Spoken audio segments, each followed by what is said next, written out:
जियान ताइहो से कहता है कि तुम ऐसा एक्ट इसलिए कर रहे हो क्योंकि हम दोनों ने तुमसे झूठ कहा। ताइहो कहता है कि हाँ, तुम दोनों ने ही मुझसे सच को छुपाया है, इसलिए मैं थोड़ा नाराज़ हूँ। फिर वो सोचता है कि हाँ, यही बात होगी, इसलिए मेरा माइंड इतना डाइवर्ट हो रहा था। अगले दिन ताइहो जब कार को छोड़ने के लिए अपने घर जाता है तो उसके डैड गुस्सा होकर उसे कहते हैं कि कमीने, तू मेरी औलाद है ही नहीं और उन लफंगे दोस्तों के साथ घूमना फिरना बंद कर दे। जियान के डैड ने मेरे पास से हाल ही में ही पैसे मांगे हैं और वो जो दूसरा है वो तो हमेशा ही आधा नंगा होके घूमता है, ग्रेजुएट भी नहीं हुआ, पता नहीं फ्यूचर में क्या करेगा। और तीसरी है सोंगी, उस लड़की की तो बात ही मत करो, उसकी माँ घर से भाग गई, वो भी दूसरे आदमी के लिए। अगर उसे दूसरे आदमी के साथ डेट करना ही था तो ठीक तरह से करती। ये क्या बात हुई कि अपनी ही बेटी के ऊपर ढेर सारा कर्जा छोड़ दिया। जब ताइहो घर वापस आता है तो वो देखता है कि सोंगी अपनी माँ को काफी ज्यादा मिस कर रही है एंड उसे अपनी माँ की फिक्र हो रही है। उसे ये देखकर काफी ज्यादा बुरा लगता है। फिलहाल ताइहो सोंगी को ये बात नहीं बताता कि उसकी माँ दूसरी सिटी में अपने बॉयफ्रेंड के साथ रह रही है। आगे ताइहो सेह्यून को अपने घर बुलाता है।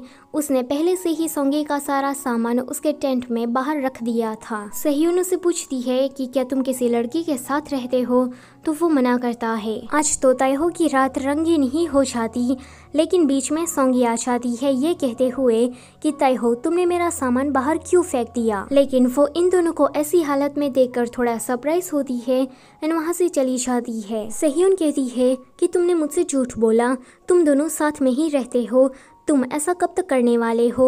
वो गुस्सा होकर वहाँ से चली जाती है।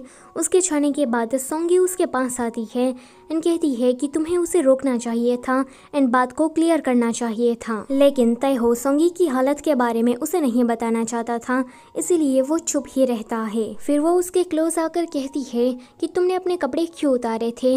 वो उसके बटन को सीधा लगा दे रही थी एंड कहती है कि ताइहो, अब तो तुम रियल मैन बन गए हो। सोंगी को इतना क्लोज देखकर ताइहो की तो हार्ट बीट ही तेज हो जाती है। अगले दिन ताइहो सेह्यून को एक्सप्लेन करने के लिए जाता है तो सेह्यून उसे कहती है कि आज सुबह सोंगी मेरे पास आई थी और उसने मुझे सब कुछ बता दिया है।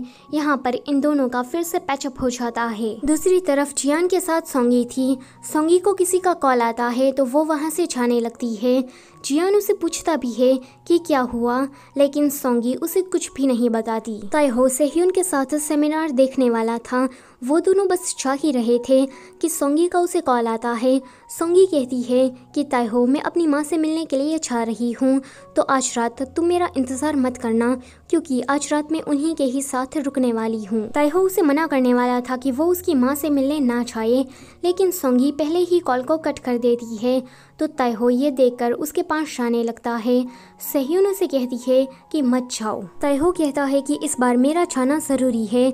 सेह्यून उसका हाथ पकड़ लेती है, लेकिन ताइहो तो उसका हाथ झटक कर वहाँ से भागता है। सेह्यून सोचती है कि क्या ये सच में उस लड़की को इतना ज्यादा पसंद करता है। स्टेशन पर ताइहो को सोंगी मिल जाती है।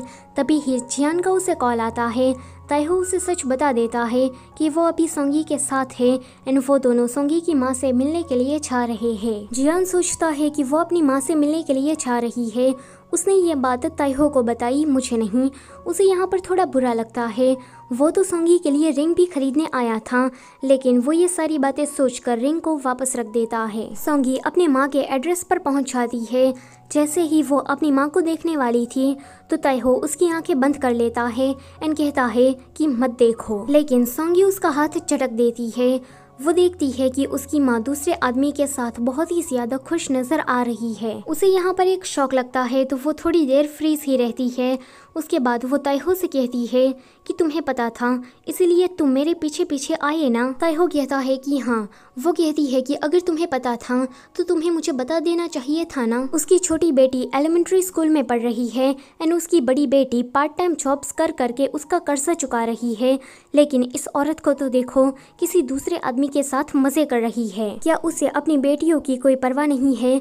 उसे ये बात छाननी होगी कि मुझे उसके बारे में सब कुछ पता लग गया है। वो उसके घर में जाती है एंड अपना फोन शीशे में मारकर भगाती है। वो ताइहो से कहती है कि आज मैंने अपनी माँ को लास्ट बार कॉल किया है, अब मैं उसकी शक्ल भी नहीं देखना चाहती। सोंगी की माँ भी सोंगी को इस तरह से जाते हुए देख लेती है, लेकिन वो उसको बुलाने की जगह पर बस ऐसे ही उसे जाने देती है, एक माफी तक नहीं मांगती। अगले सीन में ये दोनों किसी मोटेल में थे। ताइहो जियान को मैसेज करके बता देता है कि आज रात वो दोनों वापस नहीं आने वाले, यहीं पर ही रुकेंगे। सोंगी नींद में काफी परेशान थी। ताइहो को यहाँ पर रियलाइज होता है कि वो सच में सोंगी से प्यार करता है, उसे उसकी फिक्र होती है एंड वो सोंगी को तो रोते हुए बिल्कुल भी नहीं देख सकता। लेकिन फिर उसे जियान के बारे में ख्याल आता है तो वो अपनी फीलिंग्स को दबा देता है। अगले दिन सोंगी जियान से मिलती है एंड सीधा उसे माफी मांगती है। जियान उसे प्यार करता था इसलिए वो उसे आसानी से माफ कर देता है, लेकिन उसे कहता है कि अगली बार तुम जब भी कोई मुसीबत में पड़ो या फिर तुम्हें किसी की ज़रूरत हो तो तुम मुझे कॉल करना, क्योंकि मैं तुम्हारा बॉयफ्रेंड हूँ। तुम सारी बातें ताइहो को तो बताती हो लेकिन मुझे नहीं। तो वो कहती है कि ताइहो हमारा दोस्त है। वो कहता है कि फिर भी मैं तुम्हारा बॉयफ्रेंड हूँ। यहाँ ताइहो जब सेह्यून से मिलता है तो सेह्यून उसके साथ ब्रेकअप कर लेती है। वो उसे माफी मांगकर घर वापस आता है एंड सोंगी को यह बात बताता है कि उसका सेह्यून के साथ ब्रेकअप हो गया। सोंगी उसे कुछ कहने चाहती उससे पहले ही ताइहो उस पर गुस्सा निकालकर बाहर चला जाता है। दरअसल में ताइहो को सोंगी पर गुस्सा नहीं आ रहा था, खुद पर आ रहा था, क्योंकि वो सोंगी को पसंद करता है, लेकिन उसके मन में बार बार जियान का ख्याल आ रहा था। वो अपने मन में सोचता है कि उसने सोंगी और सेह्यून दोनों के ही साथ गलत किया है और जियान उसका तो वो दोस्त कहलाने के भी लायक नहीं है। अगले सीन में हम देखते हैं कि चोयहुन ऑडिशन देने के लिए गया था एंड वो पास भी हो जाता है। दूसरी तरफ गाइन उसे मॉडल बनने का प्रपोजल मिलता है। उसे यहाँ पर प्रेग्नेंट लेडी के गेटअप में कुछ फोटोशूट करवाने थे, तो गाइन इसके लिए रेडी हो जाती है। जब वो घर वापस आती है तो ताइहो उसके पास आता है। वो उसे कहता है कि गाइन तुम मुझे पसंद करती हो, तो तुम्हें कभी ये ख्याल नहीं आया कि तुम और भी ज्यादा ग्रेडी हो जाओ और तुम मुझे अपनी तरफ कर लो। गाइन कहती है कि बिल्कुल भी नहीं, मैं तुम्हें पसंद करती हूँ एंड मैं ये एक्सपेक्ट नहीं करती कि बदले में तुम भी मुझे पसंद करो। मैं तुम्हारी दोस्त हूँ एंड मुझे तुम्हारे साथ ऐसे ही रहना है, मुझे और ज्यादा कुछ नहीं चाहिए। ताइहो कहता है कि पता नहीं क्यों लेकिन मुझे तो ज्यादा चाहिए। सोंगी अभी जियान के साथ थी। वो सेह्यून को देखकर कहती है कि पता है ताइहो ने सेह्यून के साथ ब्रेकअप कर लिया। सेह्यून उनके आगे वाले टेबल में बैठी थी तो सोंगी उसके पास जाकर बात करने वाली थी, लेकिन जियान उसे मना करता है कि उसे कोई भी बात मत करो। तुम्हें पता भी है क्या कि उन दोनों का ब्रेकअप किस वजह से हुआ? इसमें फॉल्ट ताइहो का था। तो वो कहती है कि ताइहो का फॉल्ट कैसे हो सकता है? जियान कहता है कि तुम्हें कुछ भी नहीं पता, तुम्हें सच में कुछ भी नहीं पता, तुम कुछ भी नहीं जानती हो। सोंगी को जियान की ये बात अभी के लिए समझ में नहीं आती, लेकिन जब वो घर आती है तो ताइहो ने उसे नया फोन खरीद कर दिया था। सोंगी को यहाँ पर सारी पुरानी बातें याद आ रही थी कि कैसे ताइहो उसके लिए हमेशा ही कोई ना कोई चीजें लाया करता था एंड जब भी वो कोई मुसीबत में होती थी तो ताइहो ही उसके साथ खड़ा रहता था। उसे जियान की बातें भी याद आती है कि तुम्हें कुछ नहीं पता, तुम कुछ भी नहीं जानती। फिर उसे रियलाइज हो जाता है कि ताइहो उसे पसंद करता है, इसलिए वो उसके लिए इतना कुछ कर रहा था। तभी ही घर में ताइहो आ जाता है। सोंगी उसे कहने वाली थी कि क्या तुम मुझे पसंद करते हो, लेकिन वो ये बात सीधे नहीं कहती, घुमा घुमा कर कहती है और इसी बात को लेकर ये दोनों झगड़ा करने लगते हैं। ताइहो झगड़ा करने के बाद जब बाहर जाता है तो बाहर जियान खड़ा था। जियान उसे बास्केटबॉल खेलने के लिए ले जाता है।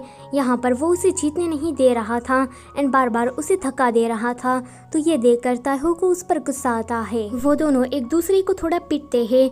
तभी ही वहाँ पर चोयहुन आता है। चोयहुन कहता है कि तुम दोनों किस वजह से झगड़ रहे थे। तभी ही उसके फोन में एक मैसेज आता है। वो इस मैसेज को देखकर कहता है कि कमीने ताइहो, मैं तुझे नरक का रास्ता दिखा दूंगा। ताइहो ये देखकर कहता है कि ये मैं नहीं हूँ। चोयहुन कहता है कि फिर ये सब कुछ क्या है? ताइहो कहता है कि अकल के अंधे एक ही दिन में पेट बाहर नहीं आता। वो कहता है कि हाँ, ये बात तो मैं भूल ही गया था, मुझे माफ करना। सोंगी जियान को दवाई लगा दे रही थी तो जियान उसे कहता है कि मैं तुम्हें और ताइहो को ब्लेम नहीं करता, क्योंकि तुम्हें तो इसके बारे में कुछ पता ही नहीं था एंड ताइहो अपनी फीलिंग्स को लेकर अनजान था और मैंने फैसला लिया है कि हम दोनों ब्रेकअप कर लेते हैं। सोंगी कहती है कि बिल्कुल भी नहीं। जियान कहता है कि तुम चिंता मत करो, मैं और ताइहो फ्यूचर में ऐसे ही दोस्त रहेंगे। तभी ही गाइन का इन सभी लोगों को मैसेज आता है एंड वो इन सभी लोगों को साथ में मिलने के लिए बुलाती है। यहाँ पर ताइहो और जियान एक दूसरे से अच्छे से बात कर रहे थे। जब सभी लोग ताइहो के घर से चले जाते हैं तो ताइहो सोंगी से कहता है कि मैं तुम्हें बिल्कुल भी पसंद नहीं करता। उस टाइम पर मैं तुम्हें ये बात नहीं कह पाया, लेकिन अब कह रहा हूँ कि मेरे अंदर तुम्हें लेकर कोई फीलिंग्स नहीं है। ये सुनकर सोंगी वहाँ से चली जाती है। उसके जाने के बाद ताइहो सोचता है कि आज भी मैं तुम्हें नहीं बता पाया कि तुम मेरा पहला प्यार हो एंड आज भी मैं तुम्हें उतना ही ज्यादा प्यार करता हूँ, लेकिन अब मुझे इस फीलिंग्स को भुलाना पड़ेगा। अगले दिन वो मिलिट्री ट्रेनिंग के लिए जा रहा था। वो सोचता है कि यही एक सही रास्ता है कि वो जियान और सोंगी के बीच में नहीं आएगा एंड वो धीरे धीरे करके सोंगी के लिए अपनी फीलिंग्स को भुला देगा। उसे स्टेशन पर जियान मिलने के लिए आता है तो ताइहो उसे कहता है कि तुम भी मिलिट्री सर्विस के लिए जाओगे, लेकिन मैं थोड़ा जल्दी जा रहा हूँ, लेकिन मैं इस फोटो को अपने साथ लेकर जाने वाला हूँ। जैसे ही बस जाने के लिए स्टार्ट होती है तो ये सभी लोग उसे बाय बाय कहने के लिए आते हैं। ताइहो बस से नीचे उतर कर कहता है कि अब मैं तुमसे 2 सालों के बाद मिलूंगा। यहीं पर ही ये सीरीज कंप्लीट होती है। गाइस, अभी आप लोग ये बात सोच रहे हो ना कि इस कहानी में तो female lead second male lead को मिली, मेन हीरो तो ऐसे ही रह गया। अगर आप लोग इस कहानी को दूसरे नजरिए से देखें तो आपको पता लगेगा कि जियान का जो कैरेक्टर है वो बिल्कुल कोरियन ड्रामा के खड़ूस और एरोगेंट हीरो की तरह है, जो कि सब कुछ सोच समझ कर ही करता है। और जहाँ तक ताइहो की बात है तो फीमेल लीड जब भी कोई मुसीबत में पड़ती थी या फिर उसे किसी की जरूरत होती थी तो वो हमेशा ही उसे बुलाती थी। ताइहो रिच है एंड वो उसके साथ कंफर्टेबल फील करती थी, लेकिन फिर भी वो जियान को चूज करती है। ताइहो का कैरेक्टर बिल्कुल सेकंड मेल लीड जैसा है और जियान का मेन कैरेक्टर जैसा, लेकिन इस ड्रामा में हमें ताइहो की कहानी ज्यादा दिखाई गई है, इसलिए वो इस कहानी का मेन कैरेक्टर है, ना कि जियान। सो वीडियो को मैं करती हूँ यहीं पर ही खत्म। जाने से पहले लाइक शेयर और चैनल को सब्सक्राइब किए बिना मत जाना। Thank you for watching.